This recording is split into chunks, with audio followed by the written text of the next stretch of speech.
Oke, halo semua. Di video kali ini kita akan bahas soal TPS bagian penalaran umum. Nah, kita udah ngelakuin tryout-nya.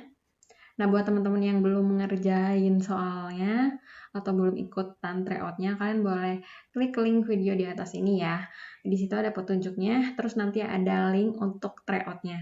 Atau kalau kalian udah ikut tryout-nya dan pengen ngeprint soalnya, kalian boleh klik link di description box di bawah ini, di download soalnya, terus boleh dikerjain ulang. Kalau udah dikerjain ulang, baru kita samain jawabannya.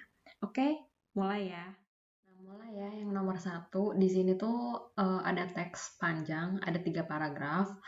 Nah, nanti kalau misalkan ada teks kayak gini, itu nggak apa-apa, nggak usah dibaca dulu. Langsung aja baca ke soalnya. Yang ini soalnya. Nah, kalau habis gitu nanti baca lagi nih yang ditanyain yang mana. Kayak contoh nih yang nomor 1. Berdasarkan paragraf 1, manakah simpulan di bawah ini yang benar? Jadi di nomor 1 ini yang ditanyain tuh cuma paragraf 1 aja. Jadi kalian tinggal baca aja yang paragraf 1. Jadi paragraf 2 sama paragraf 3-nya nggak apa-apa, nggak perlu dibaca. Nah, di sini kita mulai jawab pertanyaan nomor 1. Jadi di nomor 1 ini tuh ditanyain simpulan di paragraf 1. Oke, kita baca dulu ya. Kesehatan anak selalu menjadi perhatian utama bagi orang tua. Bagaimanapun, semua anak kecil berpotensi mengalami sakit. Nah, kita garis bawahi yang penting-penting ini.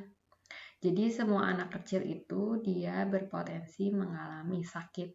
Nah, sakit yang dialami anak-anak itu biasanya flu, batuk, dan cacar. Nah, sekarang kita garis bawahi lagi yang ini. Sebagian anak yang berpotensi mengalami sakit pada akhirnya harus berobat ke rumah sakit.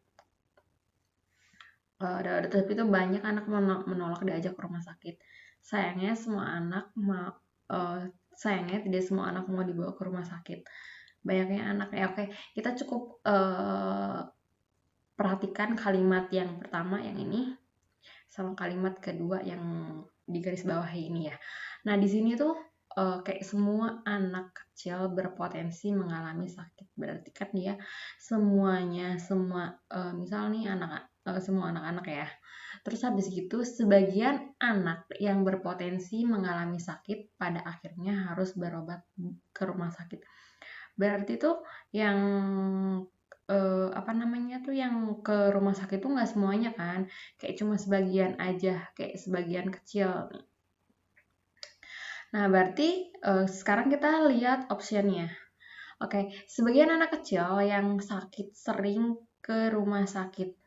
Oke, sebagian anak kecil yang sakit itu dia harus berobat ke rumah sakit. Jadi katanya itu bukan sering. Kayak yang jadi salah di option A ini karena ada kata seringnya ini. Yang B, sebagian anak kecil yang tidak sakit tidak senang ke rumah sakit.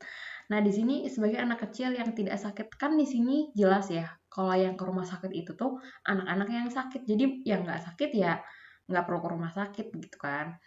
Berarti ini salah ya, salahnya di sini. Terus yang C, sebagian anak kecil yang ke rumah sakit tidak berpotensi mengalami sakit.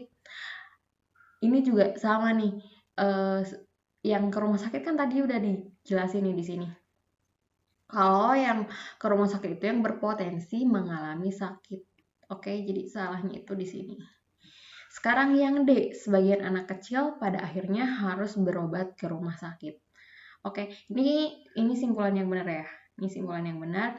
Kenapa dia jawabannya yang D? Karena kan sebenarnya di sini udah jelas banget kalau sebagian anak itu pasti akan pergi ke rumah sakit. Bukan harus sih, kayak terpaksa harus pergi ke rumah sakit.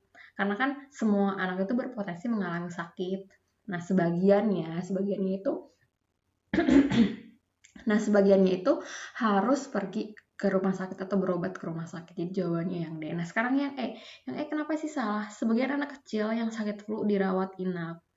Nah, di sini tuh nggak dikasih tahu